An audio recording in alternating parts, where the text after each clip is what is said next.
Recording in progress.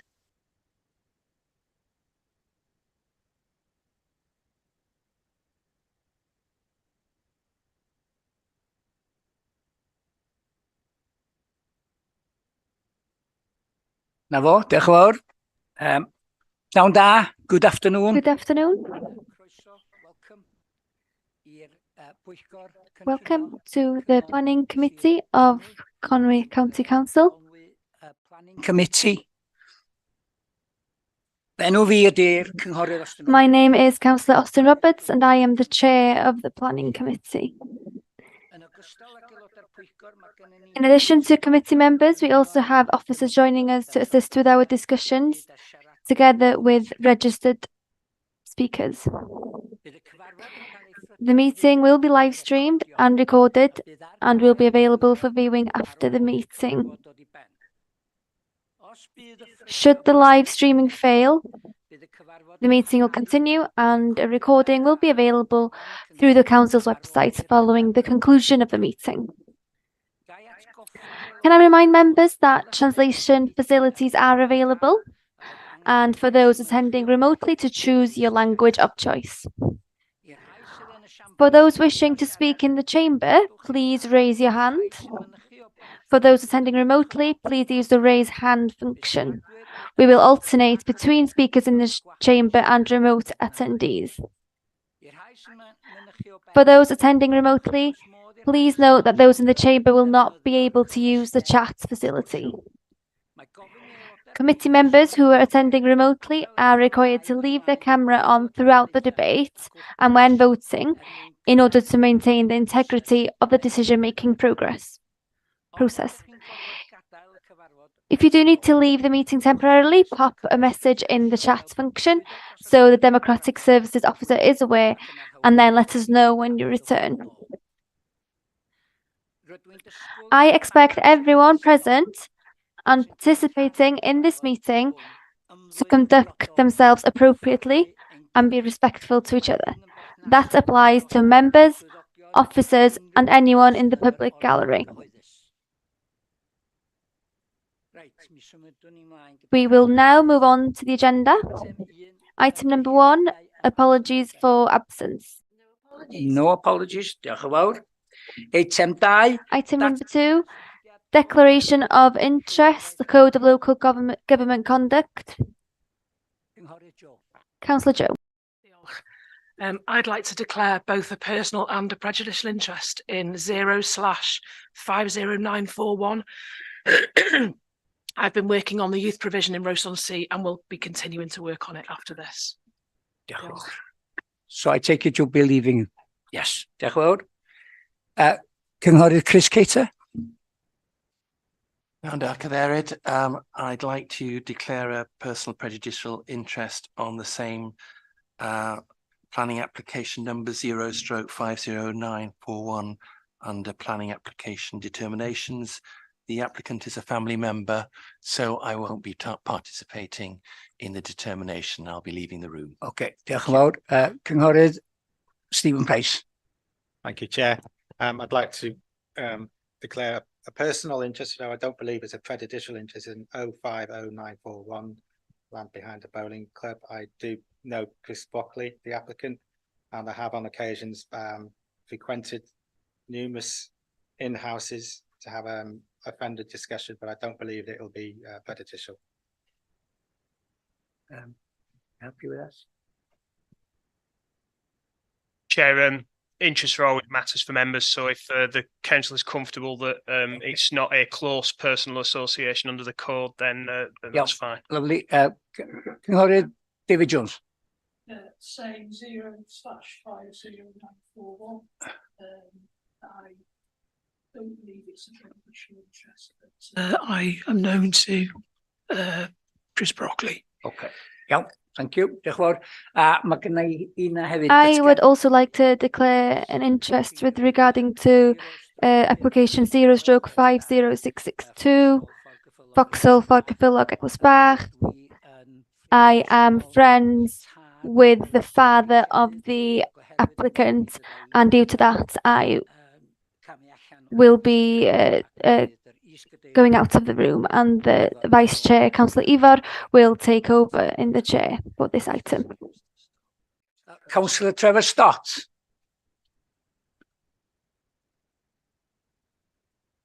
Did you have your hand up, Councillor Trevor? You're on mute, Trevor.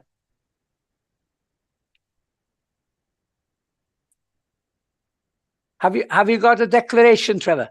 Yeah, Which one?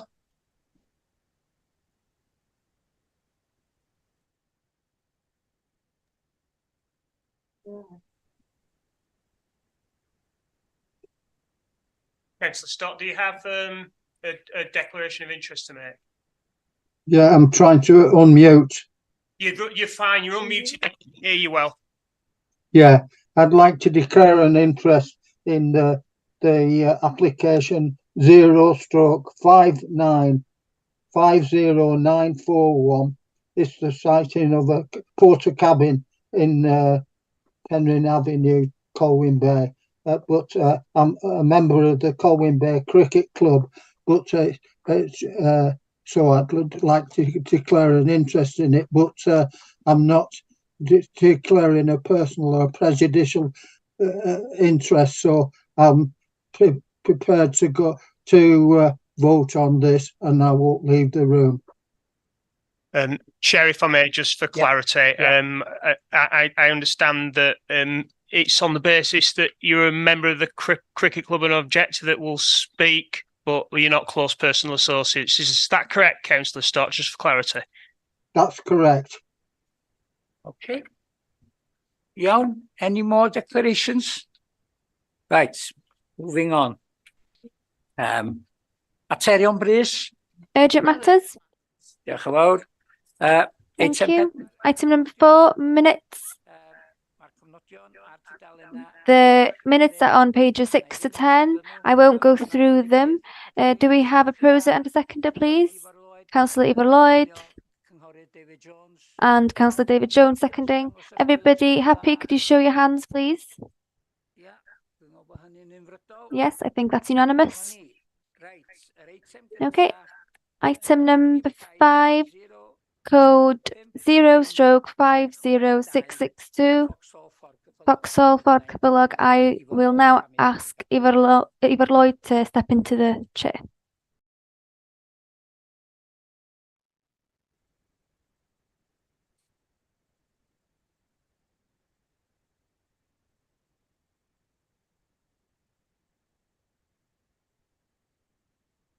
Diolch yn fawr, Cadeirydd. Thank you, Chair.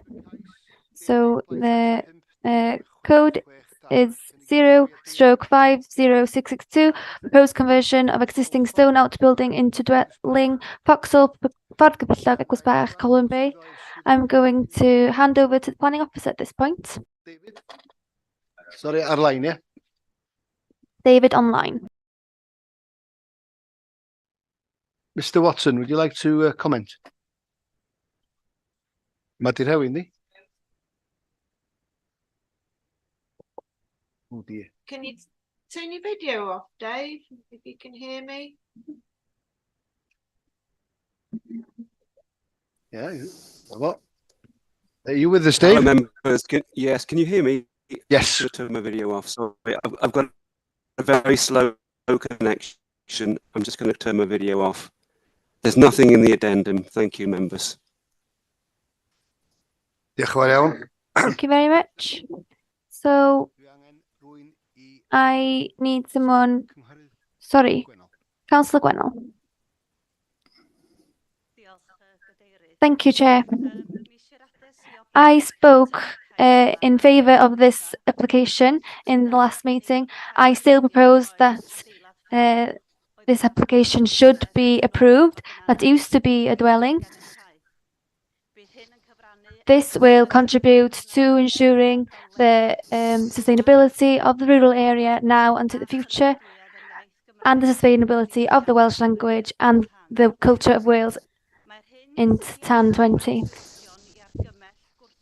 What has led the officers to reject this shows that the policy doesn't doesn't work for the rural area. And it doesn't support them to live in where they have been raised. There are two other items on the agenda today that will be let as holiday lets, and with a recommendation to approve them. The rural area in Conwy is not a play area. It is an idyllic place to live and for people to contribute to the local communities. Thank you. Mae gen i gynnig, sgan i eilydd. I have a proposer. Do I have a seconder, please? Councillor Dave.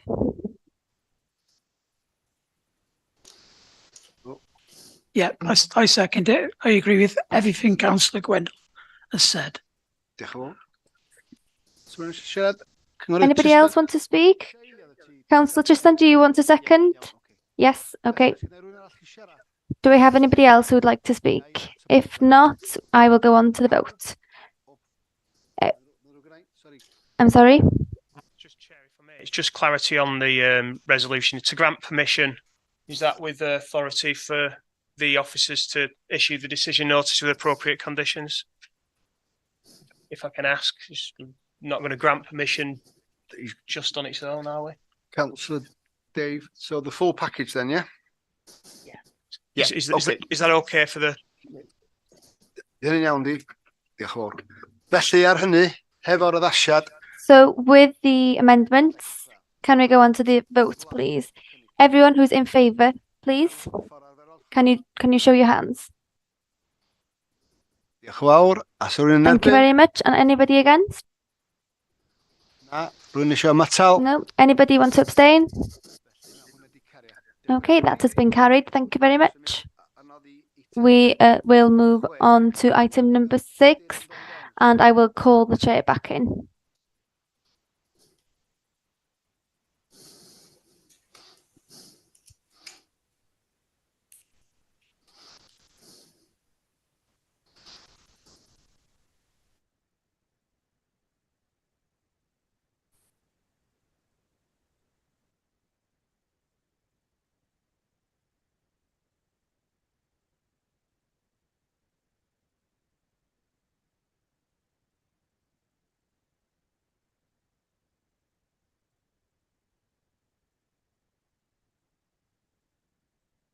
I ystyried yr adroddiadau cynlynol, rhif 6A, Application number 0/507447, conversion of a disused and dilapidated chapel to form 2 self-contained apartments, Capel Hore, Bryn Rhaeadr Arian, Llansannan. Pages 30 to 38 in the report. Mae gennym ni siaradwr. We have a speaker online, I think. Sioned, gwch chi mlaen, sgwch dda. Sioned Griffiths. Yeah, dwi yma. Yes, I'm here. 3 minutes. You have 3 minutes. Okay, thank you. Shepherd's report, we're concerned that the following issues have not been properly addressed. The no response from flood risk and drainage. How can an informed decision be made when there has been no response from this department relating to the site? There is no land surrounding the property, therefore adequate flood risk and drainage is vital. This area is prone to flooding and the road is currently closed due to damage from flooding. Dŵr Cymru is no comment. Dŵr Cymru cannot comment on private sewage treatment, but we understand the response has not been sought by Natural Resources Wales or advice from building regulations on the septic tank, which is of concern to us due to its location, proximity to road and our property. Welsh Government guidance states septic tanks should be sited at least 7 metres from any habitable part of a building and used in conjunction with a form of secondary treatment. There is no land for a secondary treatment or soakaway, which guidance states should be 15 metres away from buildings. It is not clear what is to happen with the effluent from the Claxter tank, and this worries us as immediate neighbours. The woods next to the chapel have a tree protection order on them, and there is a public footpath that emerges from the woods onto the road 3 to 4 metres from the proposed location of the septic tank. Dŵr Cymru notes possible requirements for SAB permission, and Conwy Council's own website states that on development of 2 properties or more, there needs to be a discussion between the local planning authority, SAB, and the developer from pre-application stage onwards to ensure that the proposed SUD's design is suitable. There is no reference to this in the report, therefore we presume it has not taken place. With the marketing, we disagree that further marketing would serve little purpose. 2 local families have inquired within recent months about Capel Horeb, one for a family home and the other for use as a storage, which would not require planning permission. It's years since it was last on the market, and there are new residents in surrounding properties which may be interested. Using the deterioration of the building as justification is hypocrisy, as it's the current owner's neglect that has led to it. It's disappointing that Conwy Council did not act to prevent this, as they have been made aware regularly of the deterioration. And then personally, we also feel it's an overdevelopment of the site. The developer does not intend of using Capel Horeb as a family home. The first planning proposal was for a holiday home, and we're concerned that this remains the intention of the owner. Potentially each property could be classed as 2-bedroomed with a sofa bed downstairs. This could result in 6 or 8 cars being parked on and in the vicinity of the property. This would cause congestion on the road, especially due to the current road closure in place, which we understand is to be long term. The highway state parking is possible if constructed properly. It's only possible for 2 cars to fit on the site, as the chapel boundary or curtilage has been amended. Thank you, Janet. The applicant was registered to speak, but unfortunately he can't be here today, so I've been asked to read his statement on his behalf. Thank you for the opportunity to speak about the application to convert a disused and dilapidated chapel in Bryn Rhyd yr Arian, Llansannan. I am from a respectable, courteous Welsh family brought up in Wales, and there are 4 generations of us all living in the area. We operate a family business in Flintshire and in Gwynedd and in Conwy, and would relish this opportunity to renovate this historic building in this lovely area.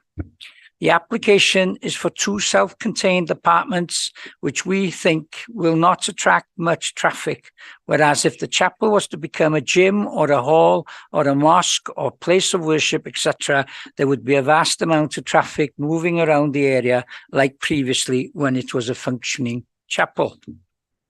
A scheme for a single dwelling had been considered prior to submitting these proposals. However, this would attract families, and the building and the land is just not suitable due to its lack of amenity space. 2 one-bedroom apartments make far better use of the land. I would like to state that the building will not be turned into a holiday home. The finished development will either be up for public sale or for rent, or be given to the County Council for social housing. It will not be a second home stroke holiday home. The roof repairs did not happen because we were advised not to repair the roof due to waiting for an ecology survey to be completed. Following on from that, we deemed it best practice to wait until we got the planning permission. The wastewater treatment plant will be approved by Welsh Water. The issues around overlooking are no more than they were with its previous use. We would like to preserve the architectural features of the chapel. Securing an alternative use for the building is the only way to preserve it.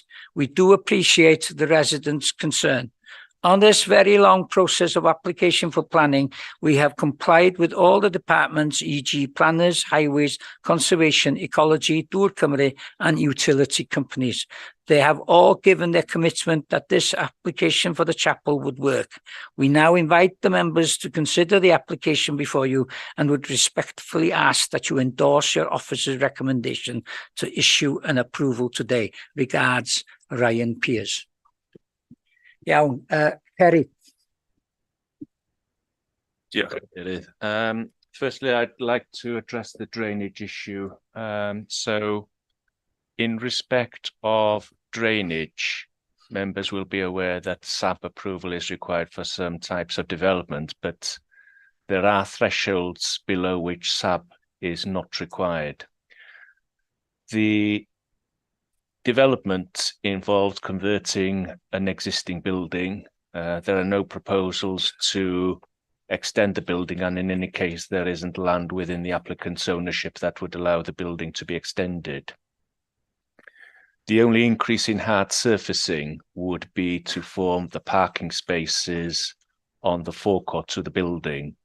And as members will recall, when you went on site yesterday, it's quite a restrictive area. It would fall below the statutory threshold whereby SAB approval is required. So in terms of surface water, there is no issues of planning concern. It isn't an offence under the Highways Act to allow for surface water to discharge onto the highway. So the applicant will need to make arrangements to ensure that that is not the case. But it is not a matter on which the SAB body or the planning authority, I think, need to address specifically in relation to this application.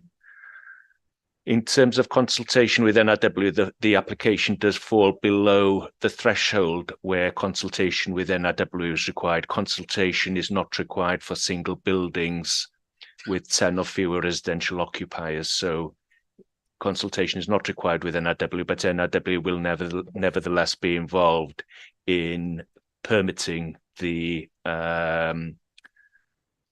treatment works.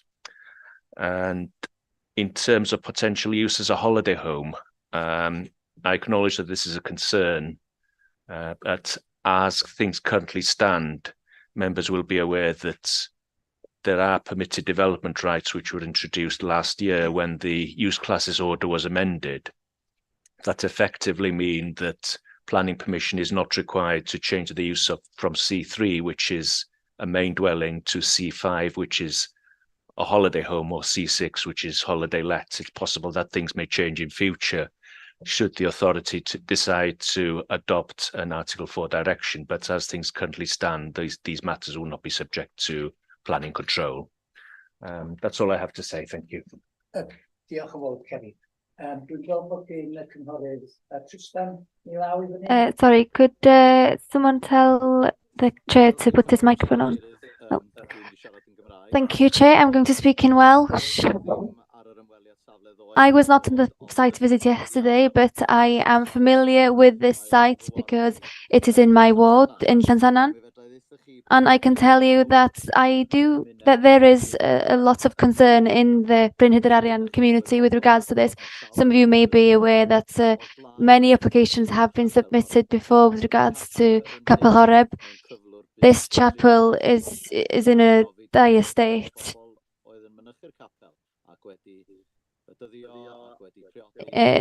A lot of people have got married in this chapel and have had their family members' funerals in this chapel. And I'm not going to comment on the deterioration of the chapel, but I would like to emphasize the points raised by Sioned. There are problems, and there have been over the past few days and weeks with regards to water in Bryn Hyder Arian, problems with regards to drainage,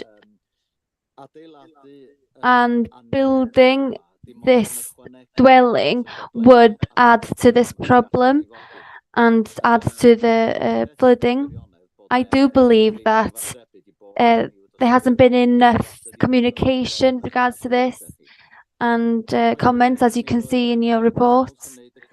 And the applicant has said that it's not going to be a second home and it's not going to be a holiday let. But as you said by Ceri, we can't have any guarantee on this.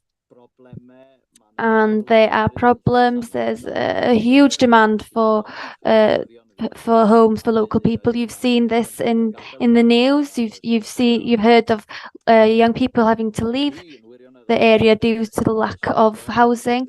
I'm also concerned about Ysgol Bro Aled, not only for the next 2 years, but for about the next 4 to 5 years. Because if we don't have young Welsh families in the area due to the second homes and holiday lets. The same thing's going to happen that happened in Llanefydd, another school in my ward, which closed last year. So now we have a question with regards to local housing. The applicant has said that it's not going to be a second home or a holiday let, but as I said, we can't have a guarantee on this. And thirdly, you can see that it's not the ideal location, and there are parking issues. It has lots for two parking spaces. But if there's room for 2 self-contained apartments, what will stop 6 or 8 cars? This road is key for tractors and agricultural businesses to travel, and if there are cars in this road will be obstructed, and I am concerned with regards to the parking issues. And on that basis, so the parking, the drainage, and this question with regards to affordable housing, as Gwennol has stated, we are trying to battle to have fight for local housing for young local people, and we're also possibly going to approve an application for what could possibly be a second home, which is inconsistent. So on that basis, I would like to call everyone to reject this. Thank you. Good, Thank you, Councillor Justin. So do you propose that we reject this recommendation? Do we have a seconder for Councillor Justin's proposal, please, before we go on? Councillor Gwennol Ellis? Thank you very much. Does anybody else want to talk about this? Yes, Councillor Gwennol? I agree with what Councillor Justin has said. There is really no land around this building. What was frightening for me yesterday was that there's no back door, a side door, or a fire exit for these 2 self-contained apartments. So even if you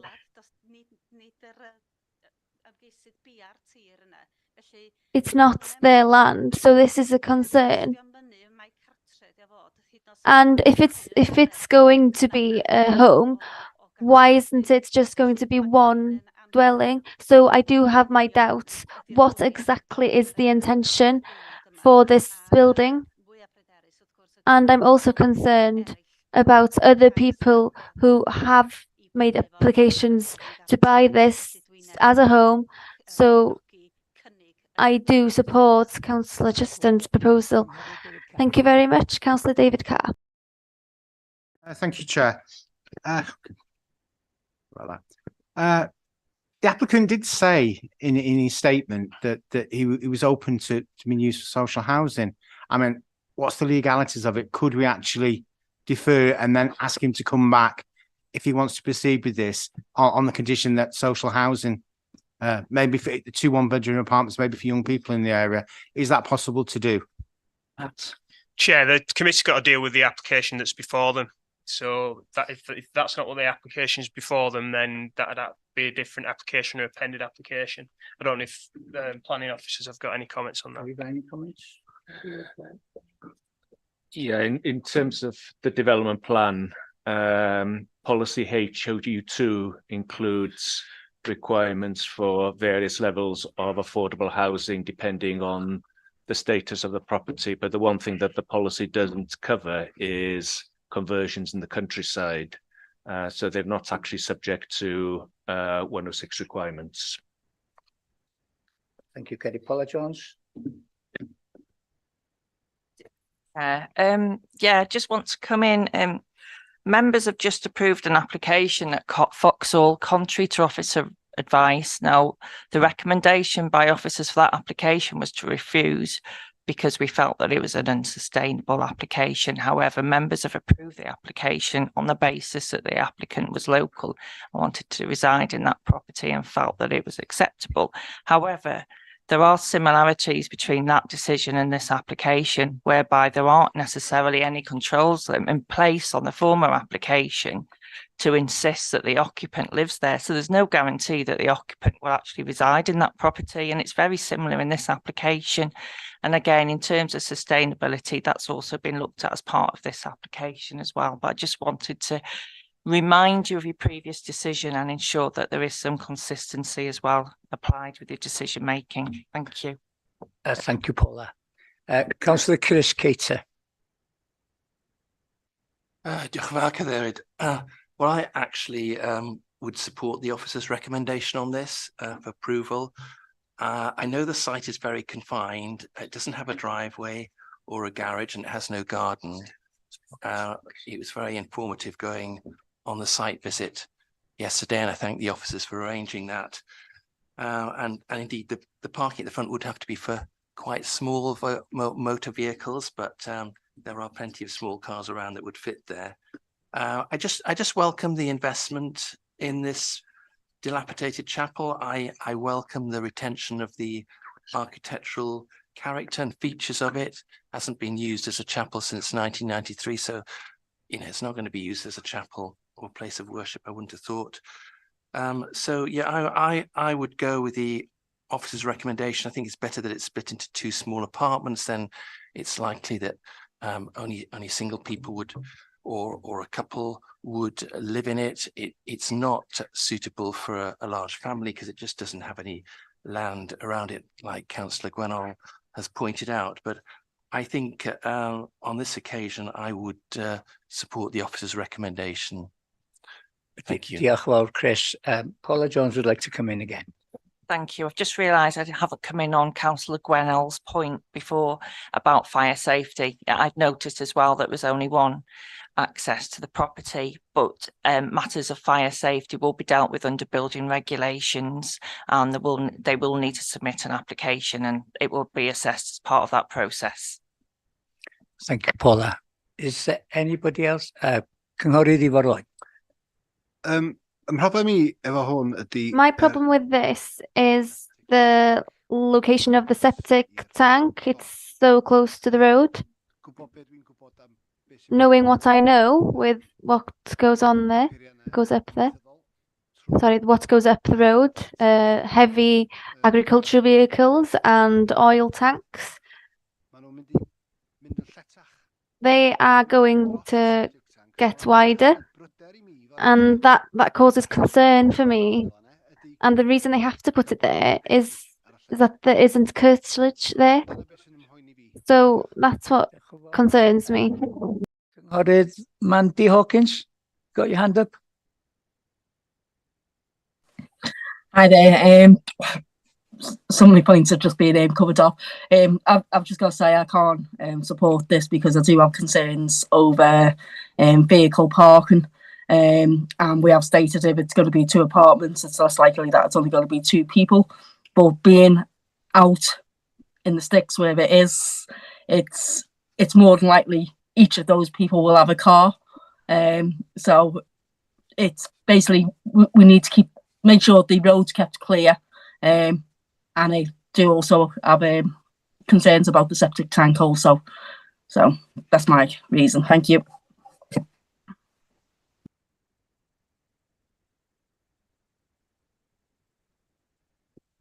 Diolch yn fawr. I'll have to put my finger right there. Os na rywun arall eisiau siarad? Anybody else want to speak? Councillor Joe. I'd like to second Chris Cater's proposal, please. Thank you. Chair, we've got a proposal that we need to dispose of. If that's lost, we've noted, or the chair has noted, that Councillor Chris has moved a different proposal. So if this proposal is lost, then Councillor Chris will be able to put that proposal.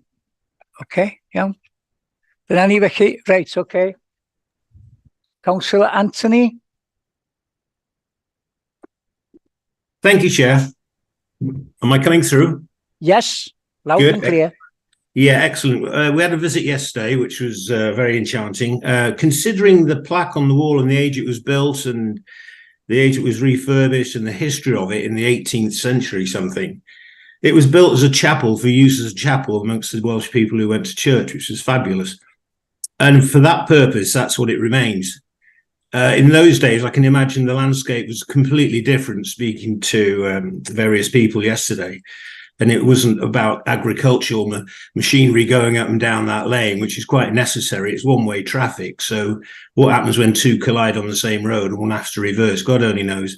But that happens a lot in rural Wales. We accept that, and that's why we're here. We love it.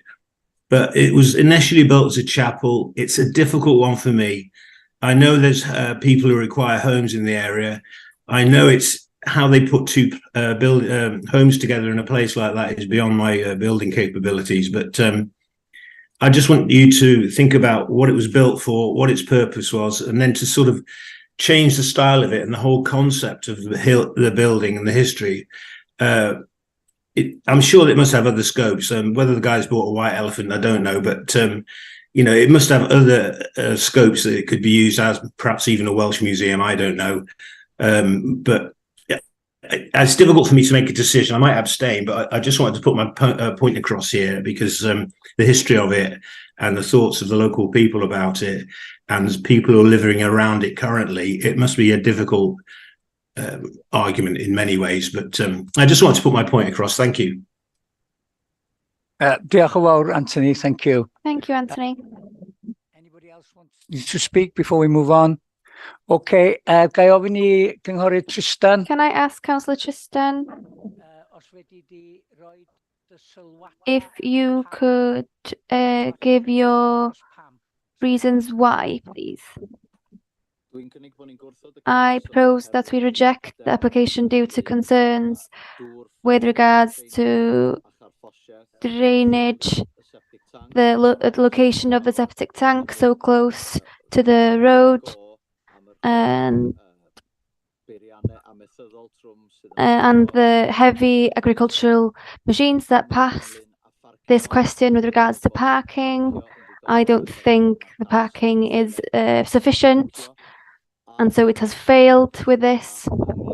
And also the question with regards to the holiday let, there is no guarantee that it won't be a holiday let or second home. The applicant said maybe it could be used as an affordable home. He threw that in as some sort of way to save it. And Councillor Card's question was appropriate. If someone does submit an application like this, we do have to look at it, but there isn't any certainty with regards to this affordable home element. And as Councillor Gwennell said, the location is just not that practical. It just doesn't make sense that this application should be passed. Thank you.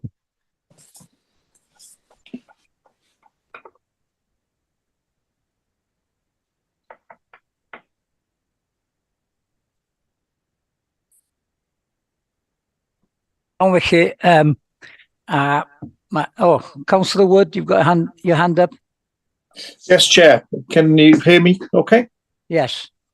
I'd just like to bring in the point that Paul has said, that we have to be consistent in what we're doing in planning matters, and I think that should be a consideration at this point as well. So thank you, Chair. Okay, thank you, Councillor Wood. Iawn, okay, mae gynna I gynnig in... I have a proposer, Councillor Tristan Lewis, that we go against the recommendation of the officer and reject this application. That has been seconded by Councillor Gwennell Ellis.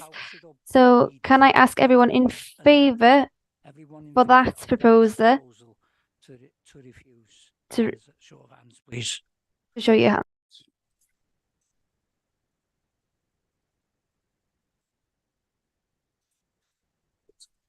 Rheini sydd yn erbyn, those And against? those against, could you show your hands, please?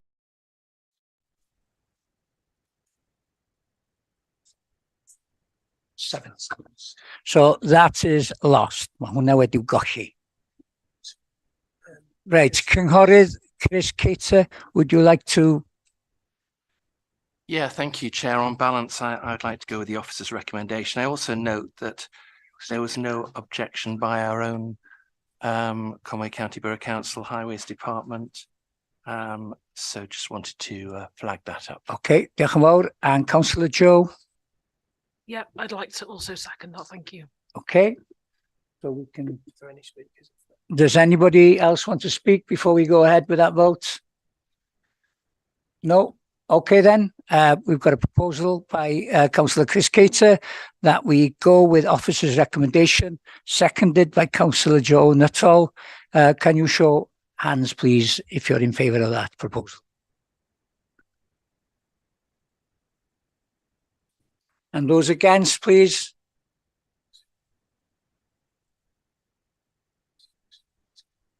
Mae hwnna wedi'w basio. That Diolch has yn been fawr. passed. Thank you very much. We'll now move on. 6B, number 0/50941, siting of a porter cabin for a temporary period of 12 months, land behind the bowling club, Pendon Avenue, Rhos-on-Sea. We have a speaker. We have a speaker against and on behalf. Firstly, we have Mr. Wyn Evans speaking on behalf of the Rhos Park Bowling Club, who will be speaking against this application.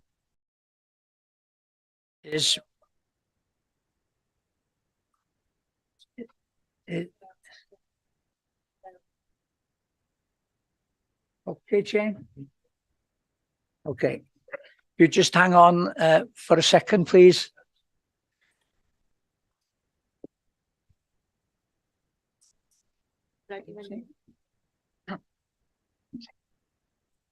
Mr. Chairman, I am presenting a prepared statement by Rhos Park Bowling Club and Colwyn Bay Cricket Club. We are grateful for this opportunity to address the committee. You already have many objections in detail, therefore we confine our comments to two overarching matters. Firstly, the applicant's wrongful statement in the application that the site is currently unused. It is very much used regularly by attendees of the cricket and bowling clubs for vehicle parking. Yes, like all car parks, there are times when it is empty, but it is at busy times that it shows its worth. If this application is approved, it will attract, to quote from its small grant application form, up to 30 people plus 7 supervisors to the porter cabin. This crowding, in addition to bowls and cricket events, plus the loss of car parking by the loss of the plot itself, will cause traffic congestion and danger on the already busy Pendon Avenue. Secondly, this planning application seeks to change the use and character of the area.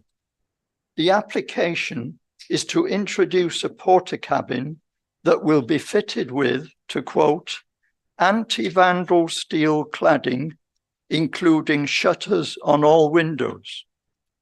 These are features of a high security industrial estate, not of a kiddies' playground, relaxed sporting amenity and pleasant buildings, which are the area's current use and character. Furthermore, in his submission to you, David Williams of the North Wales Police states that anti-vandal cladding is vital due to the proposed use by this application. Neither of our clubs has anti-vandal steel cladding, including shutters on all windows, because the character of the area has not warranted it.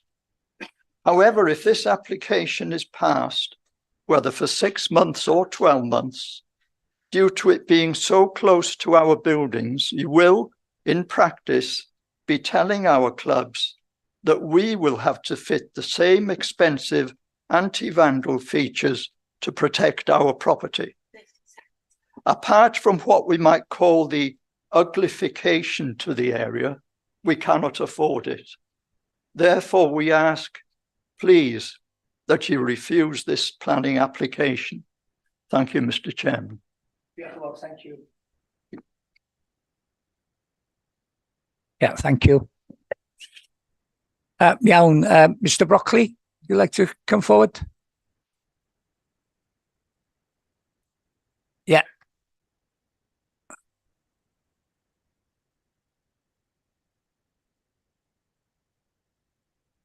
And like Mr. Evans, you have 3 minutes. Yeah, thank you. Yeah, I've just got to declare a personal. Chair, before we start the clock, can we just let Councillor Broccoli declare a personal and prejudicial interest? Yeah, I've got a personal prejudicial interest in this, so I'll be leaving after this speech. Thank you very much. Okay. Yeah, well, thank you. Thank you for allowing me to speak on support of this application. There's quite a convoluted path through this with a lot of misunderstanding and misinformation. After a spate of antisocial behaviour in Rouse, meetings were held between Cartrevi Conway, various youth services, PCSOs, local youth sheds, various interested local residents and all 4 local members. Together it was agreed to try and get a youth shed style project up and running to provide support and guidance for some of the youth in Rouse.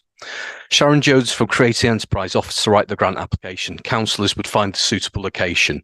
Part of the ethos of youth sheds is that youths have ownership of their space and input into the activities and be able to make the space their own. This is important for the buy-in from the youngsters. This requirement, along with access issues, discounted Church Road Park, so we focused on Rose Park. Initially, we approached the cricket club to see if we could site the project on their land and if they would get involved, providing toilet facilities, etc. But they said they were too busy to meet us working on rebuilding the pavilion, but wished us luck. After exploring other options, which all turned out to be unsuitable, we again approached the cricket club, believing the waste ground behind the bowling club was theirs. No one from the cricket club's executive committee turned up for this meeting. The bowling club is adjacent, so informal approaches were made. Conway Estates confirmed the land was Conway's, but the cricket club had put an asset transfer for the car park, southwest embankment and practice nets areas in 2019. This had been delayed due to COVID. Usage of the land was originally licensed for Glamorgan matches, but this stopped and they started using it as a de facto car park. Nobody can tell me when it actually stopped and why it stopped.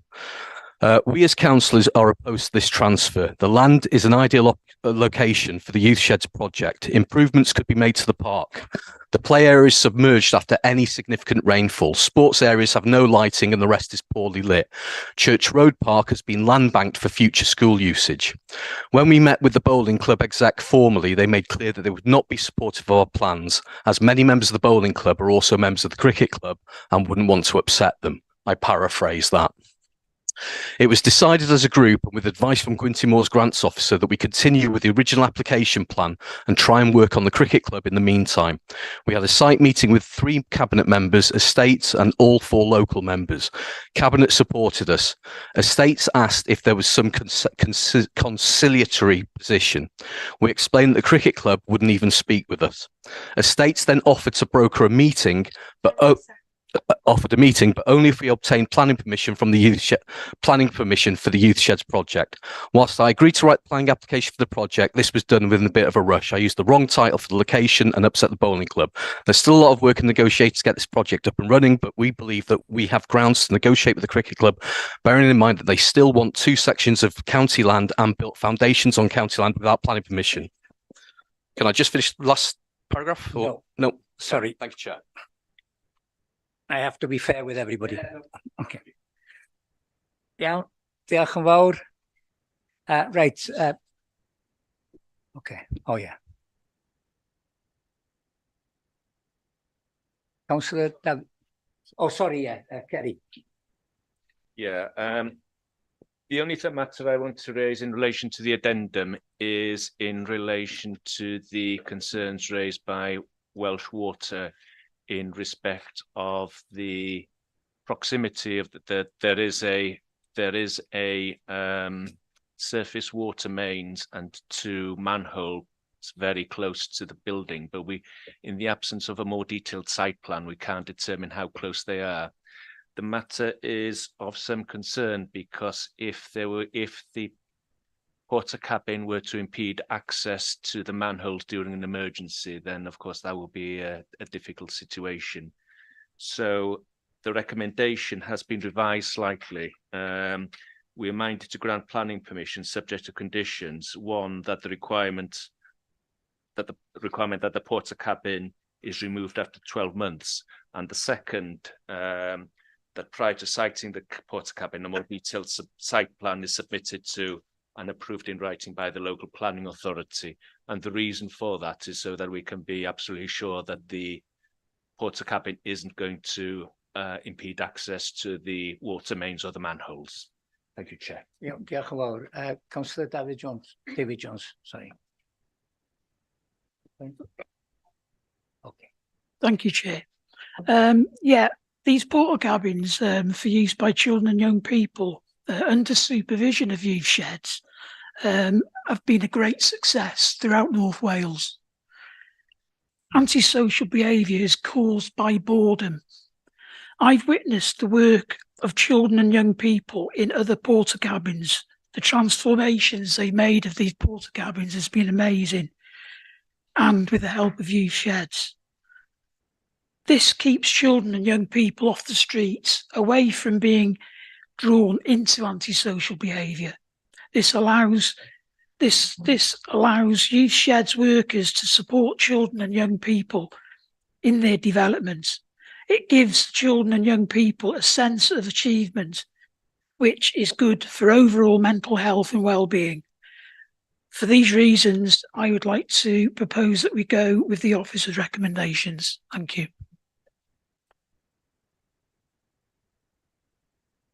Before I bring in Councillor Kay, is there a seconder for Councillor David Jones's proposal? Councillor Wood, are you seconding? Thank you. Yes, Chair. Thank you. Do you want to make a comment? I totally agree with what David just said then. Councillor David, sorry, should be more respectful. We've done exactly the same in Abergele. It's proved to be an excellent success, and yeah, it gives the kids a heading, really. Yeah, thank you. Thank you, Councillor Wood. Councillor Kay. Thank you, Chair. Yeah, I would have seconded that anyway. I think it's a classic case of not in my backyard. I've seen these schemes work. We've got one locally. One example is some youths that had damaged some sapling trees that had been planted. Were referred by the local police to the local youth shed, and they've now gone through and planted trees in the area and improved woodwork in the area, and they're now actually really respectful of the area that they live and play in. So I think working alongside the youth workers and the local police, this would actually improve the area and improve the antisocial behaviour. So I'm fully behind it. Thank you. Thank you. Okay. Councillor Alan Hunter. Thanks, Chair. Yeah, totally agree with what Dave said. Councillor Wood alluded to Abergele. We have a youth shed there. It's been hugely successful. Our youth shed officers go out into the community. We even Conwy County Council have their youth engagement officers, and we've seen the decline. You'll always get people that won't engage. That's going to happen, but it's certainly massively improved the problems we were suffering in certain areas in Abergele. Youth sheds are excellent, and I'd be more than happy to support this one. Anybody else want to speak? Oh, sorry. Before I go to Councillor David Carr. Yeah, sorry, I apologies if I missed it, but when the proposal is to grant planning permission, can I take it that it's subject to the conditions in the addendum? Thank you. Okay, Councillor David Carr. Thank you, Chair. I think there is the need to provide for young people places to go. But, you know, I'm a bit concerned that at the moment, and all the speakers that are in favour are all from the ruling group on this council, they're closing down community centres, really. And so, you know, the policies don't seem to match, do they? When you're saying, oh, we need this in an area where obviously the two local clubs there are not in favour of it. And yet, why can't we use why are we closing down community centres? And that's where the young people should go. That is not the matter that's under discussion. I understand that, but so if you make your comments to I'll make my comments on this. I think we should have sort of provision for young people, but where it's controversial where the local people or the local clubs don't want it, then I don't think that's right that we should do that, and I would be voting against it. Thank you. Okay, thank you, Councillor Carr. Right, is there anybody else want to speak? Councillor Hunter, yes. Yeah, can I just come back in on the cricket club and the bowls club?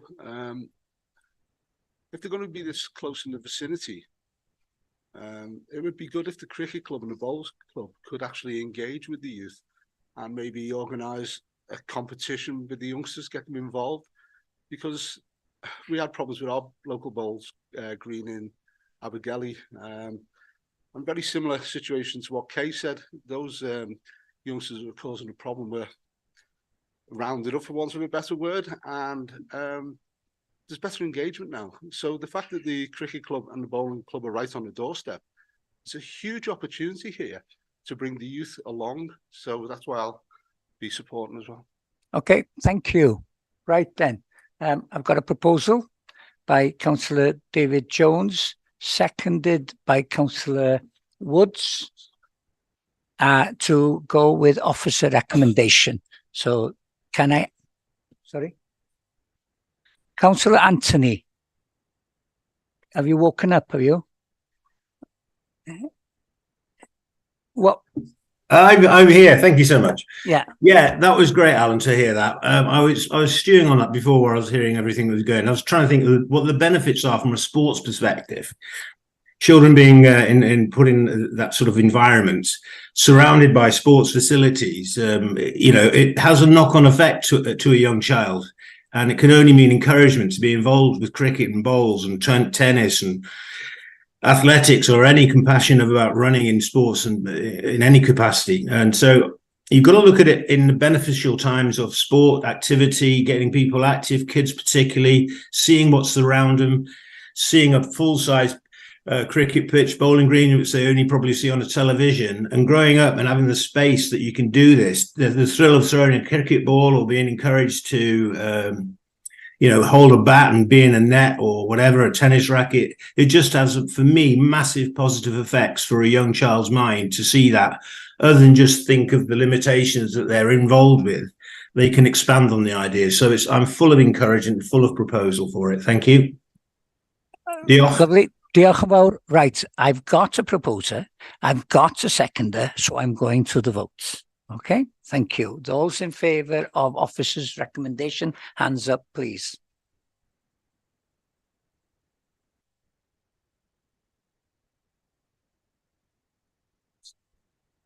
Yep. Those against?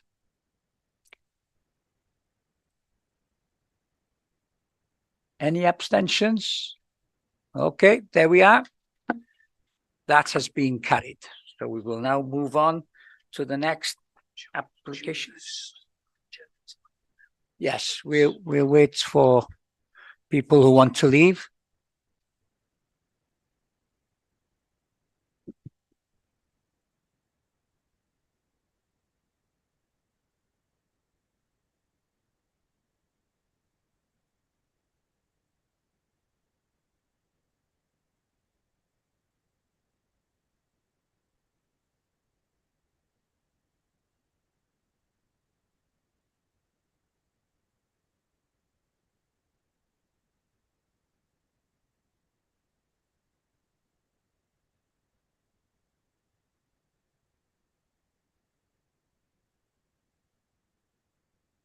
Right, okay.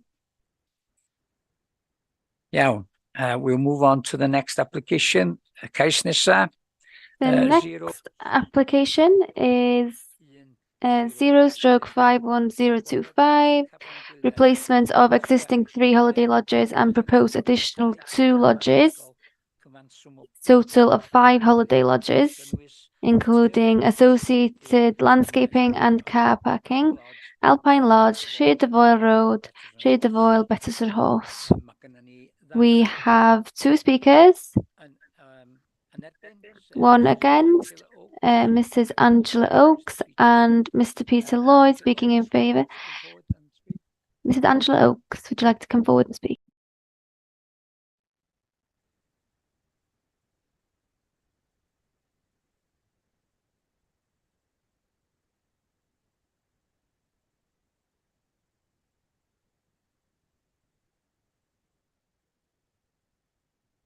You have 3 minutes when you're ready. I just wanted to remind everyone that this application was originally denied in March because it was concluded that an extensive active badger habitat occupies the site and surrounding areas, and developing on the site would destroy this habitat. This was reiterated in Mal Ingham's report dated the 4th of October 23, which planning fails to mention in the report prepared for the planning committee. Have you all read this report, as you need to? As surely this is the crux of this application. I spoke to Kate Surrey on the 12th of September when she told me planning had questioned why she had got Mal Ingham involved in the first application. Why did planning question this? Is this why she now sides with Atmos, who are being paid by the applicant, over Mal, who is an expert witness for North Wales Police, bearing in mind she initially strongly agreed with his findings? So is Atmos actually telling a true story? They reported no disturbance at the site on the 22nd of July 22, which had been documented and investigated by the police on the 18th of July 2022. And yet at the public meeting with the Community Council, the Atmos ecologist admitted that this work most probably would have affected badger activity. Strategic planning policy requires ecologists and NRW to consult over policy NTE3. There's no evidence in the NRW report that any consideration is given to badger activity or the ancient woodland. Residents and the local community council have strongly requested that Mal Ingham be commissioned to conduct a further survey to provide a fair and biased view, as he did with the first application. This has also been requested by Councillor Ross, as per her email which was sent to Kerry yesterday. As this has not been actioned, a decision should not be made until this has been provided. Furthermore, Tree Solutions advise that the normal 15-metre buffer is not required on this application. This is against guidance UK government advice published on the 14th of January 22, which states there should be a buffer zone at least 15 metres from the boundary of the woodland to avoid root damage. The ecologist has not recommended this. Why? Is this because the imposition of a 15-metre would affect the development? There is also a TPO and a birch tree in the middle of the development and has not been given adequate root protection. The chalets will be positioned right over this, and this will have an impact on this tree. Finally, when you visited the site yesterday, you yourselves experienced the congestion and hazard at the entrance of the site, which is on a narrow 60-mile-per-hour road with an obvious blind spot. Thank you for the opportunity to speak today. Thank you. Diolch yn fawr.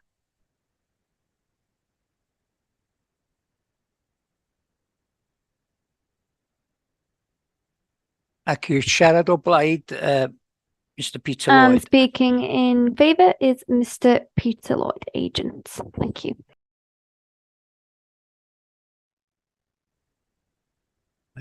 Same rule applies, Mr Lloyd, 3 minutes. Can now. Chair, members, allow me to briefly focus your minds on the current application. The reason officers refused this scheme in March was the status they afforded to the set within the application site. The applicant has always disputed that view. Further set monitoring has been undertaken continuously since and still is being done today. That monitoring is in accordance with the methodology set out in best practice guidance.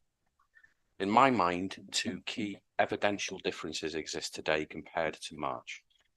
Firstly, the main set has been located. The location of that was not known in March. It is off-site. This will not be affected in any way by these proposals. And secondly, the updated evidence of the use of the set structure within the application site clearly demonstrates it is not an active set, but an outlier set. The works to the outlier set to deliver the development as proposed are unquestionably ones which National Resources Wales will grant a licence for. A key point confirmed by your officers. Equally, National Resources Wales does not object.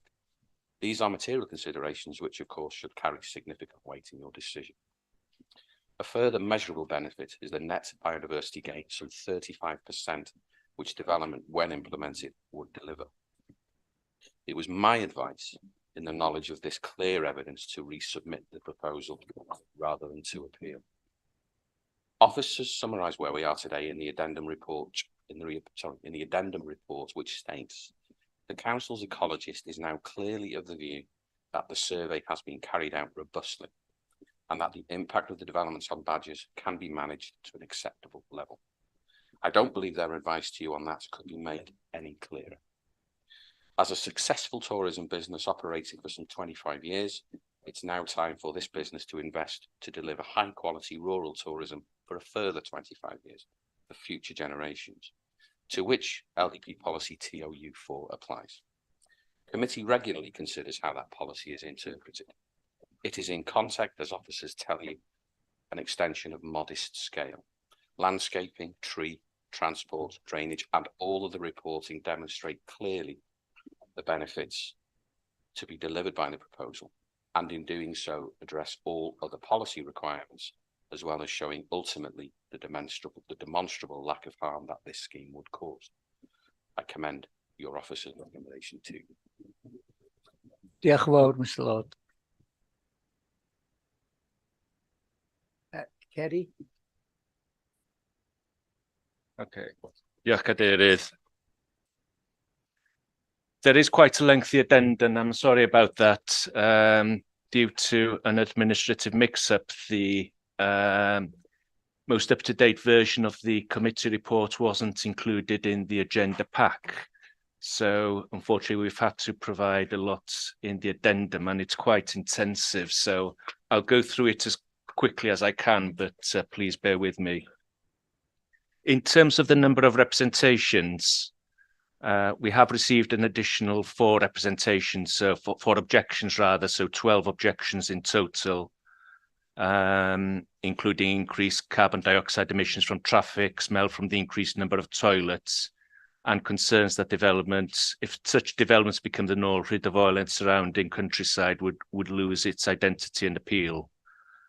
The proposal is essentially to increase the net number of units on the site from 3 to 5, so it's a net increase of 40% above the existing. There is also an increase in the site area, but it has to be assessed against the fallback position. So the fallback position is that they could replace the existing number of units, provided that the site boundaries do not increase. They could replace the existing units and under the existing permissions. So that is a fallback consideration that you will need to bear in mind when assessing the application. There seems to be a great deal of misunderstanding as to the involvement of a badger expert known as Malcolm Ingham. Firstly, I would like to clarify that planning officers have not sought to influence who Kate Surrey should consult. It was her decision to get Malcolm Ingham involved with the first application, and on her advice, we consulted Malcolm Ingham on the second application as well. He has made a very detailed response. I don't think I'll read it in its entirety because it is quite lengthy, but he does disagree with the findings of the Atmos report. In particular, he considers that the application, that the set which we saw yesterday, and I'll have to be careful not to try and identify the location, but it's the set that closest to the lodges, that effectively he considers that this is an active set, or was an active set prior to July 2022. He disagrees with some of the methodology that Atmos used to carry out their survey, and he objects to the application. We do have a response from the council's ecologist, and what that says is, and again, it's fairly intensive, so I will have to spend some time going through it. But what she says is she acknowledges there remains a difference of opinion on the status of the active badger set within the application area between the professional ecologists, Atmos Consultancy, and Malcolm Ingham. For the avoidance of doubt, however, I want to provide clarity on how, in her opinion, the biological data with regard to badgers and landscaping scheme with associated biodiversity enhancements in support of the current implication provides an improvement on the data provision and landscaping submitted with the previous refused application. Atmos Consultancy have now employed 13 months of set surveillance and local area searches aligned with industry standards in drawing a conclusion that whilst the badger set within the area has many physical characteristics of a main set, the level of recent badger activity evidenced through camera trapping and footprinting at the set is so low and intermediate that during the period between July 2022 and August 2023, it has been used akin to an outlier set. Hence, the set has been assigned the status of an outlier set. She goes on to say that further survey work by Atmos Consultancy since the previous application site has now identified a set. The location has been redacted in the addendum of the application site used for breeding purposes by the local badger population this season. The identification of the same individual badger at both sets gives assurance that the badger population using the application site is successfully breeding at a nearby off-site set. And then she goes on to say this breeding set will not be directly impacted by the proposals. She refers to landscaping providing wildlife connectivity, and she concludes that without prejudice to the outcome of an application, she is confident that the badger survey report dated August 2023, Atmos Consultancy, would provide sufficient information for an NRW development license application for set closure for a development on this scale. Now, I didn't receive this in time for before the addendum went to press, but she has actually submitted a further email, which came in this morning, late this morning. And in that email, she explains, because there have been questions raised by Llandellis Community Council and one of the local members as to why her recommendation has changed since the previous report. She does provide greater clarity on that. And again, I think because it is quite an intense matter, I think I'll read out the main part of that email. So in it, she says that a report from Mr. Ingham was not requested, but rather a joint site meeting was requested and conducted with Mr. Ingham with Atmos ecologists, and the applicant was also in attendance. And following this meeting, a site visit report dated the 30th of March was submitted for application 40327, which was written by herself.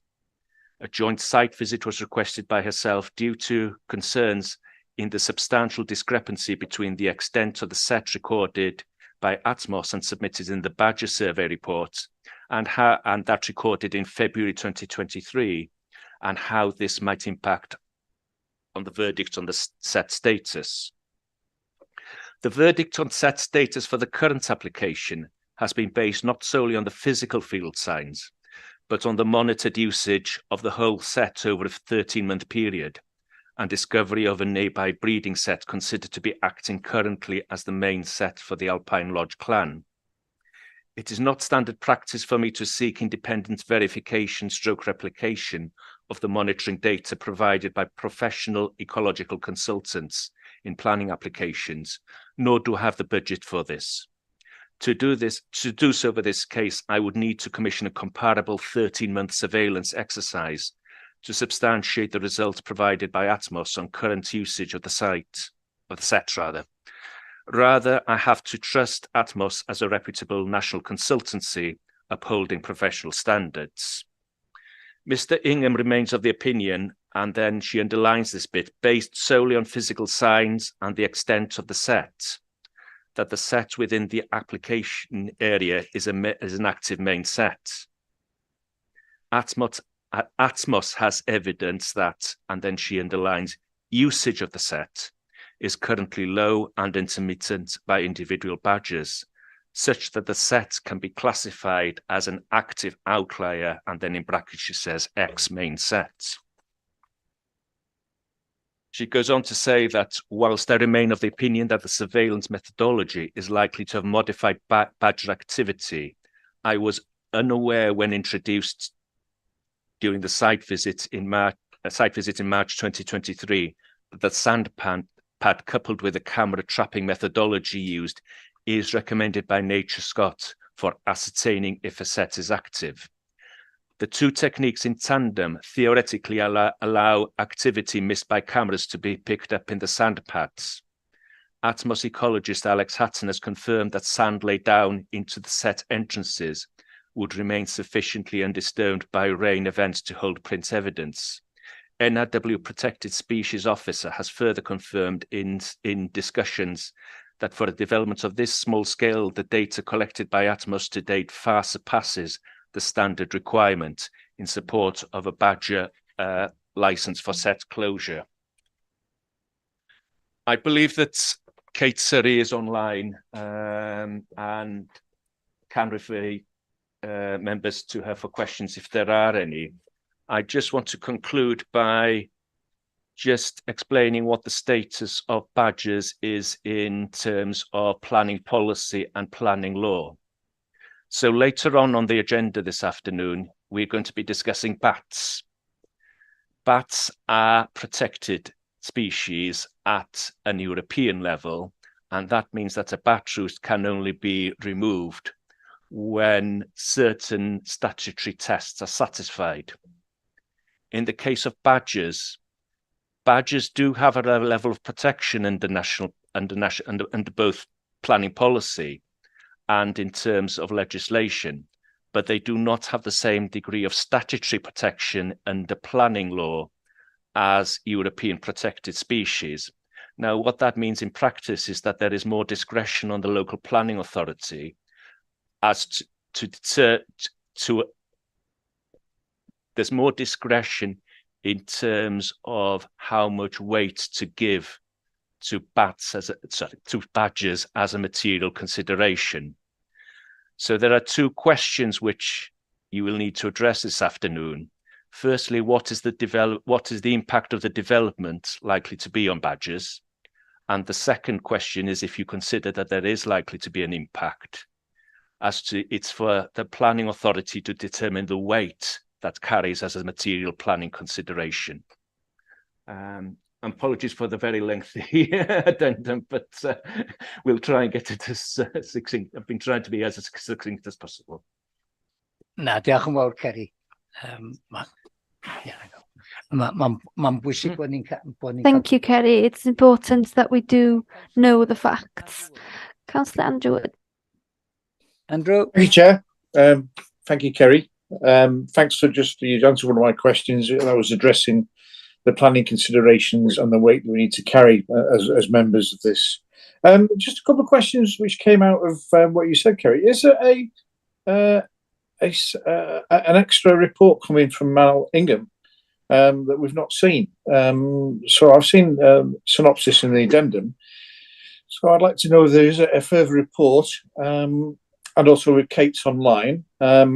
Even though we have got activity, and we have seen activity, and it's now classed as an outlying set, is that activity normal, or is it to be expected? I'm a little bit confused with some of the things that in the Atmos survey about the sticks across the entrance and the sand and the cameras, which sometimes the smell of certain things will put badgers off and they won't go past them. But obviously, Kate, you've changed your mind since March, which is based on evidence, obviously, over the last 25 weeks or something like that. I'd be minded of the fact that, obviously I'll take your expert opinion into account, but I've also got to take into account the local community and Councillor Ross, who are obviously quite attuned with this area. So is there a further report? And can you categorically state that this is an outlying area and that NRW would issue, or under probability would issue, a license for it to be closed down so the applicant can go forwards with the development? I'd like to say I've got no issues with the the application for the 5 modern type of and the extensions to the land and the retaining wall. It goes without saying that they want it timed out. So I'm quite supportive of that, but I'm just worried about the wildlife and the effect. And this is why I just don't feel very sure and very, I think it's not been clear to us. And if you read the reports, it's a little bit worrying. Thank you, Chair, for indulging me. Thank you. If Claire can get back to Kate can get back to me, please.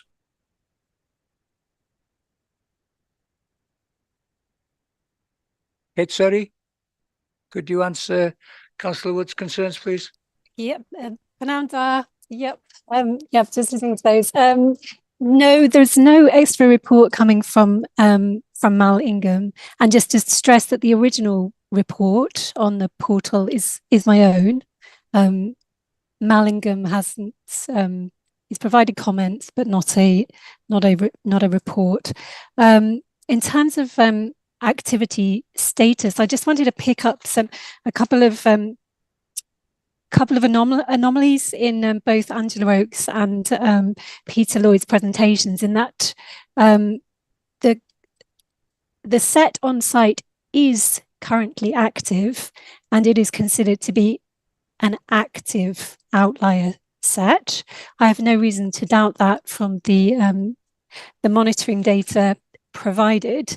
It is acknowledged across the body of literature on badgers that the status of sets does change over time, and it is, it's quite possible that this, looking at the kind of physical characteristics of this set, that it was once the main set. The area was once grazed. It's been subject to grazing disturbance. There's been scrub clearance. It's been subject to various kind of levels of disturbance that may have impacted badger behaviour. There could be other reasons for impacting how the badgers are using the site. But currently the current usage over the last 13 months is what I mean by current usage, suggests that this set is being used in the nature of an outlier, in that you've just got a couple of individuals using the area on an intermittent basis.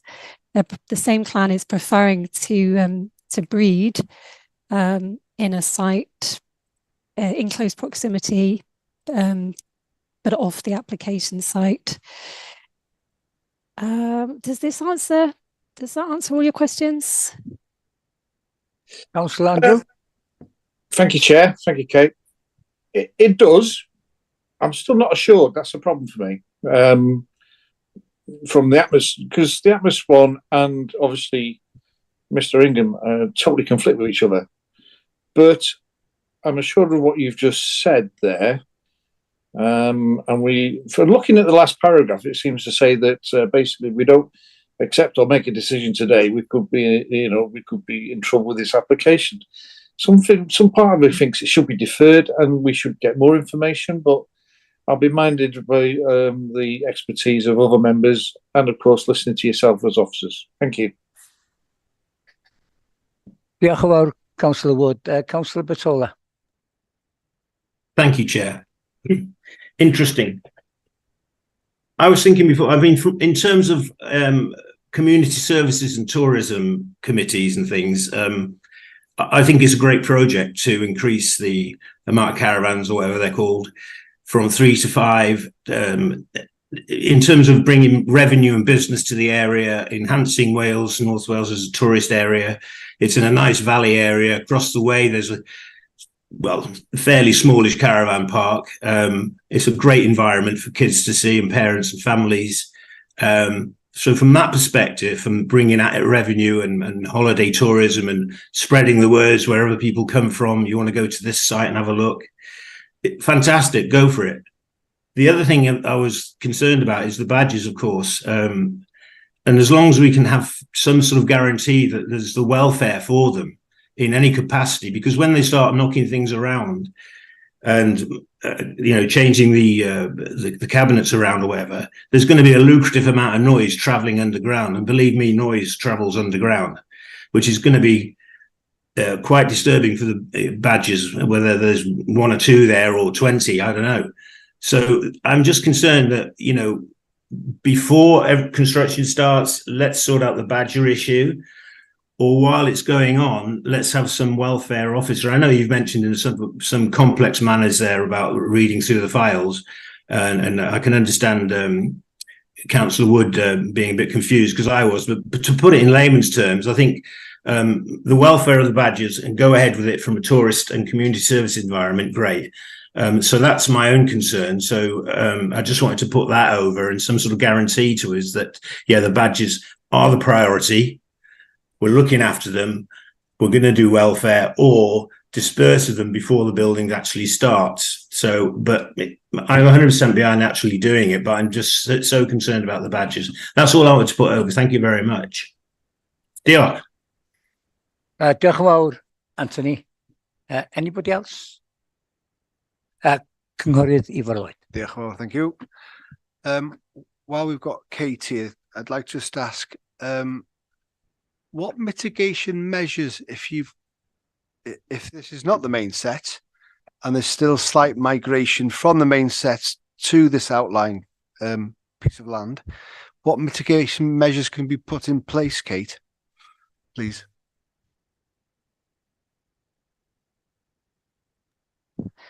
Could you answer that, please? Yeah, hi. In terms of the mitigation measures, they would be controlled through a license from NRW. So in order to shut down an active set, the applicants or the applicants and professional ecologists will need to put in an application to NRW with all the supporting evidence, and also a methodology around site set closure. Exactly. I imagine it will involve one-way gates being put on the set, and the set continuously monitored for 21 days to ensure that there are no badgers using that area, using the set, before any works are allowed to commence. So yes, once a badger development license is issued, the applicant will need to adhere to any conditions within that license, which are obviously set up to safeguard badger welfare. I hope that answers your query. Yeah. Iawn, Ifor? Yeah, this is the only thing that really stands out in this application, which everyone's a bit unsure about. And that's why I was asking the question, how could we condition it that we actually protect those migrating badgers that come back on site? I'm going to bring in Paula Jones. Thank you, Chair. In terms of conditioning, we couldn't necessarily condition it. It wouldn't meet the text because it's governed by separate legislation. I would add, however, that if works did commence and the set was damaged without a licence from NRW being in place, this would be a matter for the North Wales Police's wildlife crimes officer. So it would a matter that they would need to look at. So I just wanted to reassure you on that basis, really, that there are two separate processes here, obviously, in terms of the bat set and the licence that would be required, and obviously the planning permission that would need to be issued for the planning application. Thank you, Paula. Cynghorydd Chris Gater. Thank you, Chair. I find that very reassuring what Paul has just said and what Kate Surrey has said. Just to move things on, I'd like to propose that we go with the officer's recommendation and grant permission for what is a net increase of 2 holiday lodges and investment in the present setup. So I'd like to propose that. Thank you. Diolch yn fawr, Chris. Is there a seconder for Councillor Chris Gater? Thank you. Alan Hunter, do you want to speak or just? No, you had a site visit yesterday. Just one question before I do second it. If we pass this today and we can't get that license, does that stop the application? Okay, well, I think that's a fairly good statement. Yeah, so you're willing to Yeah, second? happy to second it on that Thank you. basis. Diolch yn fawr. Does anybody else want to speak? No? Okay, then we've got a proposal to go with a recommendation proposed by Councillor Chris Cater, seconded by Councillor Alan Hunter. Can you show those in favour, please? Sorry, before we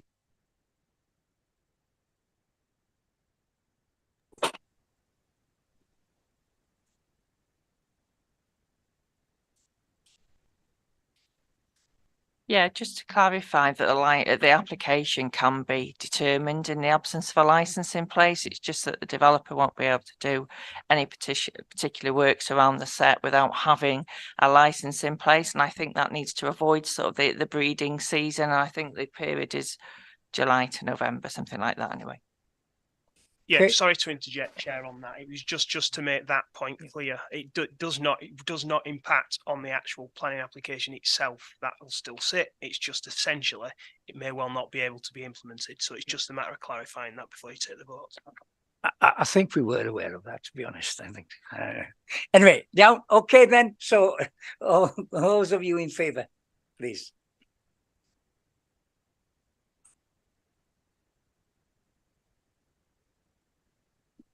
Iawn, anybody against? Any abstentions? Please, Chair. Yeah.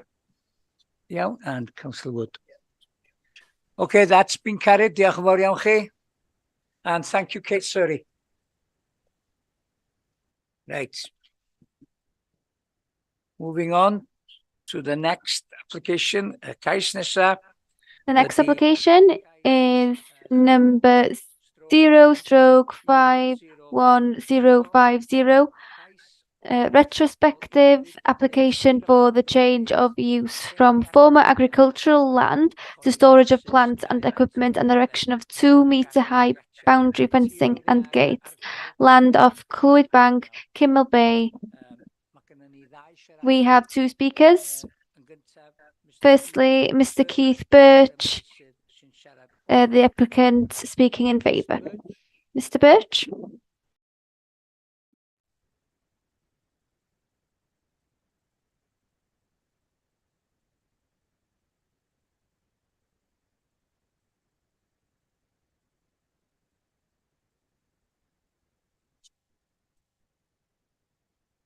You have 3 minutes, sir.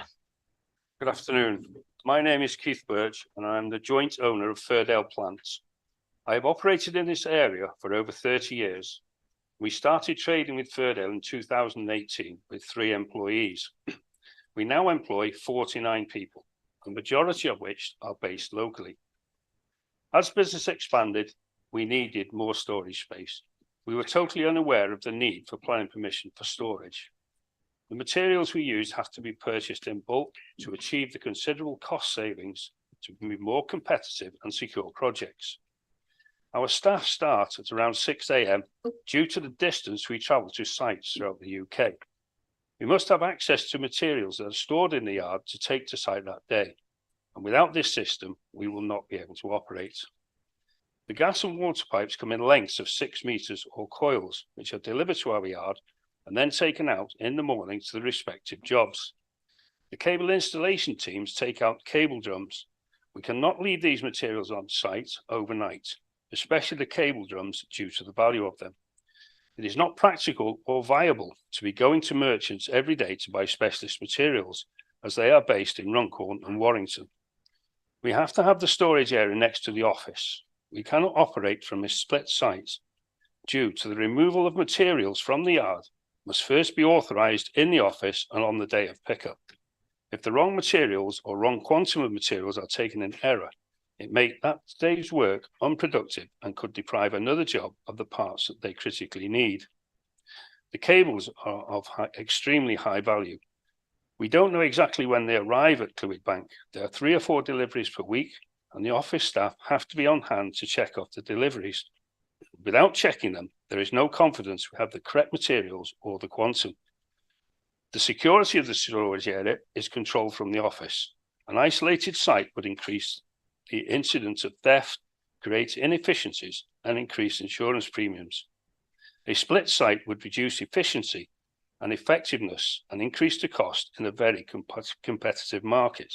We would therefore lose contracts. The system between the office, the site staff and the materials is paramount to ensure the efficient operation of the business. Without that, the business would fold very quickly. If we cannot operate from our base, we have a serious decision to make. We do not want to leave the area, so I hope the council can see the value of our business due to the local economy that far outweighs any theoretical minor flood issue. As stated, I've been here for over 30 years and the land has never flooded. Even in 1990, when there was serious flooding in Kimmel Bay, the site remained dry. I hope the committee can see the economic value of our business to our staff, the numerous local suppliers, and support our continued use of this site. Thank you. Thank you. Our second speaker is Councillor Nigel Smith. Same rules apply, Councillor Nigel, although I'm sure you're perfectly aware. Diolch, Cadeirydd. Nanda, your decision on this application today will have serious consequences on all employment in the areas of our county that are at risk of flooding. But you should have to ask, what are the real risks here? This site is surrounded by several other businesses that have remained flood-free well since before the 1990s. The site levels, or ordnance datum, or AOD as we like to call them in planning terms, are comparable with levels on the Tirlwyd Industrial Estate, our county's biggest employment park. The surrounding area has 2,500 houses, which house over 6,000 residents, and yet Natural Resources, Wales, and our officers seem overly concerned with plastic piping, fencing, drums of cable, plant machinery, as it may get wet should a flooding event occur. TAM 15 states defended areas like this are low risk development and can be produced subject to justification. I feel this meets all the criteria but one. It supports the settlement's economy through good, well-paid employment and apprenticeships. The potential consequence of flooding or a flooding event at this type of development have been considered and found to be acceptable. But where it does fail is that NRW and our officers feel this land was not previously developed. Having been brought up in the area just the other side of the river, I spent many a year as a child playing on that land, on that very land. I remember workshops, stables, a coal merchant, fencing supplies, just off Old Manor Road, which is where that site is. The old Denby railway line, I used to play on that.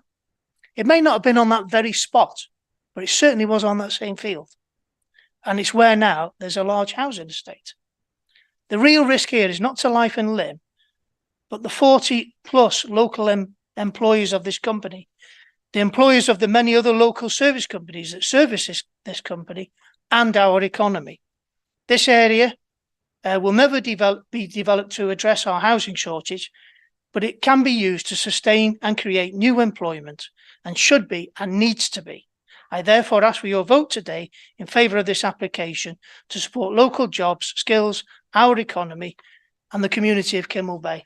I also received yesterday notification that the company has received, just in this last month, £2 million worth of work, which will create even more employment and more jobs for our economy. Thank you. Diolch yn fawr, Councillor Nigel.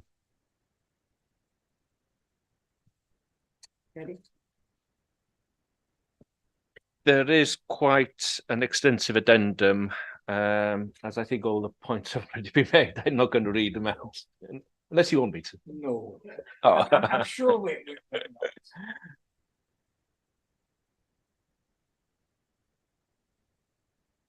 Yes, Councillor Kay. Diolch, Chair. Yeah, I did ask for a site visit to this site, as I felt that it was important that members could see the layout of the yard in comparison to the neighbouring and adjacent businesses, which are all of a similar nature. The business there is in keeping with the adjoining and adjacent businesses, which include a metal recycling facility, roofing contractors, plant hire, skip hire, to name a few. The access road is unadopted but very well maintained. I went down to the site for a clear picture for myself. It was all locked up and tidy with no visible issues at all. In the 10 minutes that I sat outside there were at least 4 HGVs come with skips on to the opposite skip recycling place. So you know, the HGV issue isn't going to come from that site, I don't believe. You know, I think that the businesses that are surrounding it are contributing more to the road and everything. I think it would be unfair to not grant this application given the nature of the businesses around it and the impact on the employment in the area. So thank you.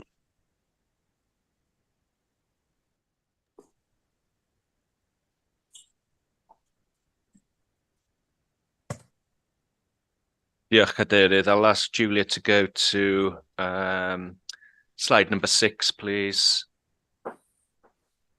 So that's effectively a view from the site from the north looking down. That's a similar view. Unfortunately, the photographs were taken at a time of day when the image quality isn't at its best. This shows the site from the road. And sorry, if you go down to scroll down to 8, please. And similarly 9, similar views, and 10. I think most of the slides show fairly similar images, so that will give members an understanding of the appearance of the site. Diolch yn fawr, Geri. Councillor Andrew Wood. Thank you, Chair. I did send a photo courtesy of Julie this morning. My picture of a site visit I went on Saturday at the compound. I've got to reiterate, it's very tidy. It stores goods which need to be kept secure. I totally concur with Councillor Nigel Smith. It's an industrial yard unit, and it didn't flood in 1990. There's a great big bund behind it, the West Bank, to protect it. So for the sake of keeping employment in North Wales and encouraging employment, I would like to propose that we accept this retrospective application. So I'm quite happy to propose that. Thank you. Diolch yn fawr. Thank you. Have I got a second of Councillor Joe Nuttall? Just beat Councillor Eva Lloyd. Iawn. Anybody else want to speak? No? Right then, we've got a proposal and a seconder. And I think the proposal is to go against officer's recommendation and to grant planning permission for this application. Am I correct? Yes, so just for the benefit of anybody watching the live stream or watching the meeting back or in the room, Chair, the protocol is if this is carried, then it will come back to the next committee for reconsideration. Lovely. Thank you. Right then, all those in favour of Councillor Wood's proposal?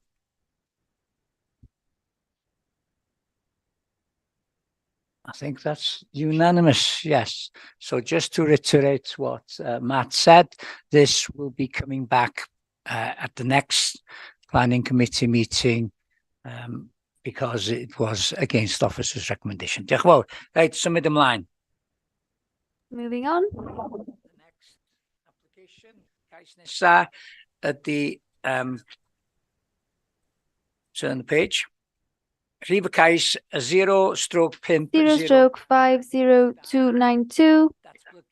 Development of 3 detached dwellings together with associated works, Plassisa Drive, Abergele, Conwy.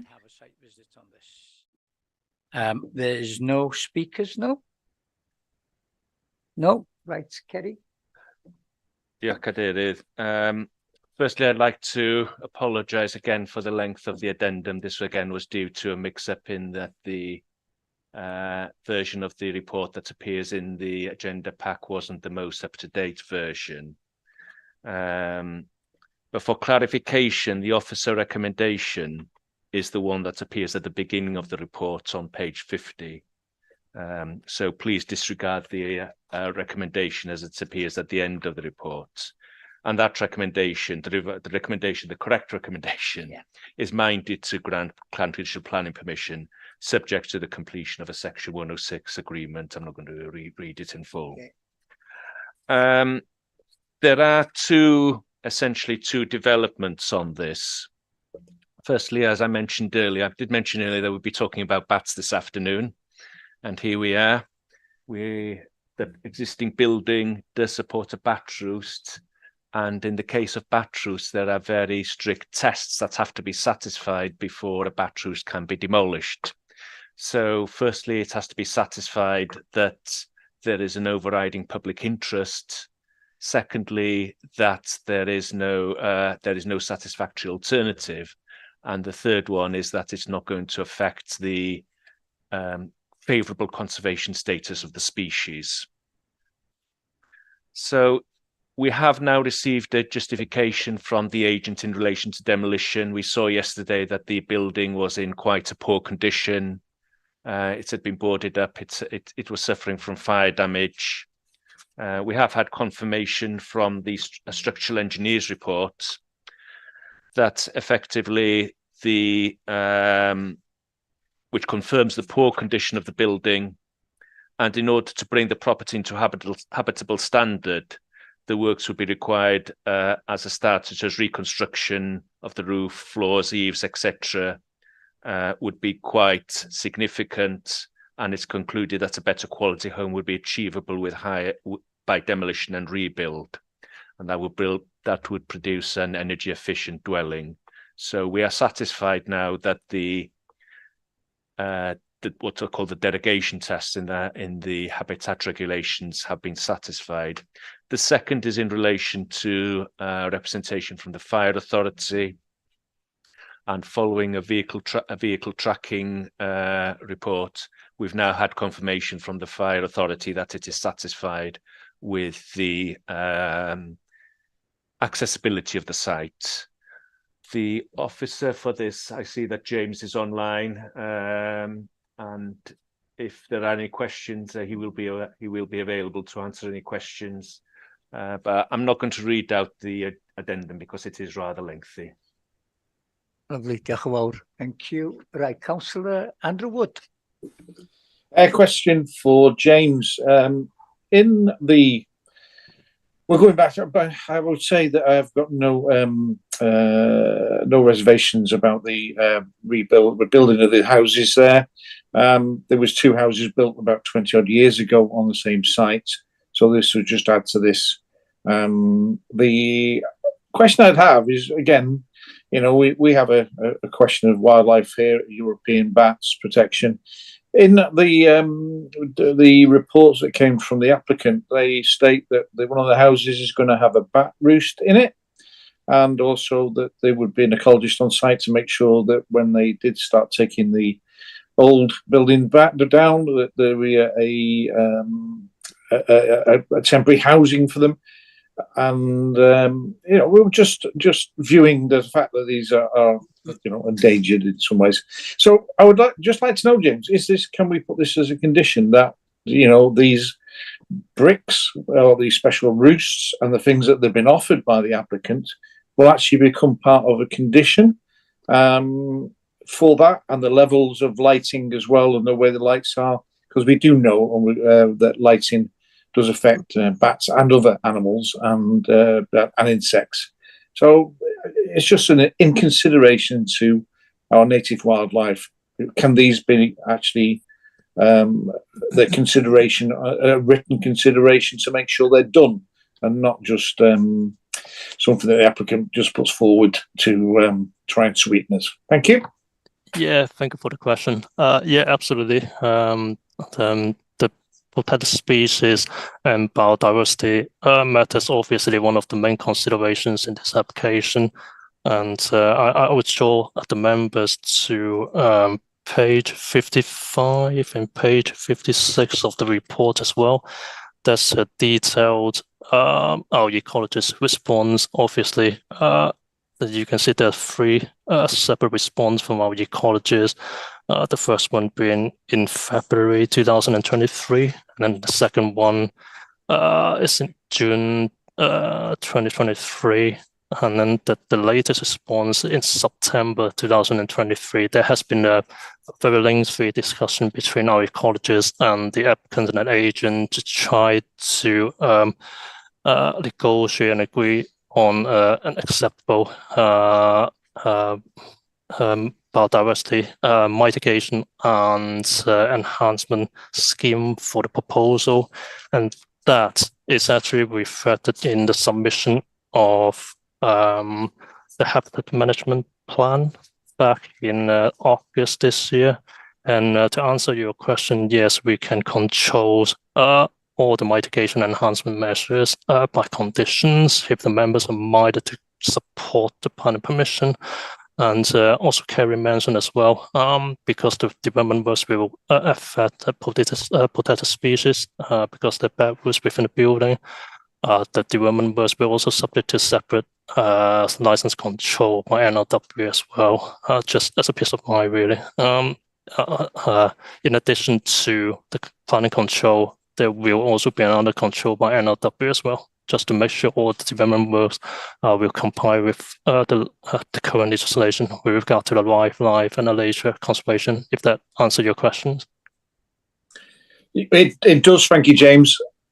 I'm quite happy to propose the 3 new houses on this site and the demolition of the other one, subject to NRW licenses. But I do want it conditioned that there needs to be, as the applicant has offered, a roosting space built within the loft of one of the buildings, and also lighting considerations and other roosting things for bats themselves. Obviously, you know, there is no consideration for birds or reptiles or anything else in this. This is about bats, according to the biodiversity report. So I've got no other issues apart from that. Interesting, thanks for the site visit. That was really interesting. Thank you. So you're proposing that we go with recommendation, yeah? Please. Yep, lovely. Thank you. Have I got a seconder for that? Councillor Eva Lloyd. Anybody else want to speak? No. Therefore, we'll go to the vote. All those in favour of the recommendation? That's carried unanimously. Yeah, very good. Right, we're coming to the last one. So we're nearly there. Rhif Cais 0/5. Application number 0/51080. Relocation of staff, vehicles and equipment from Mochra offices and all associated works. Proposed use of the site will be to store vehicles and equipment and be a base of operations for staff and staff facilities. Plot 3, the Mall Industrial Estate, Ford Milgwyn, Llandudno Junction. Katie, please. Diolch, Cadeirydd. There's just a few minor points to take you through on the addendum. The first two is that there's just a couple of typos that need to be corrected on the report. The first is the 8th bullet point on page 95. It should read that the site layout shows 2 visitor parking spaces, not 1, as well as 1 maintenance vehicle space and 30 staff parking spaces. The second is the first bullet point under the section titled Preliminary Investigation on page 96. That should read, the research identifies potential sources of contamination, not containment, on this land and includes risk assessment. We've also received a consultation response from the North Wales Council's Regional Emergency Planning Service, and they do not raise any flood risk objection and provide some generic advice with regards to severe weather incidents. Thank you. Diolch yn fawr, Katie. Any questions? Stephen? Chair, I'd like to propose that we accept the officer's recommendations. Whilst I'm sorry to see it leave Mochra, I am mindful that the considerable cost savings that will be made in this move. So I'd like to propose that we go with officer's recommendations. Thank you. And I've got a seconder in Councillor Alan Hunter. Is there anybody else wanted to speak? No. So we'll go. Sorry, Eva Lloyd, do you want to speak? No. So are you jumping the gun, were you? Jumping the gun. So all those in favour? Diolch yn fawr, it's been a long one today. That is carried. Dyna ni. Diolch yn fawr iawn chi gyd. But before Thank you you go, very much. two things. Just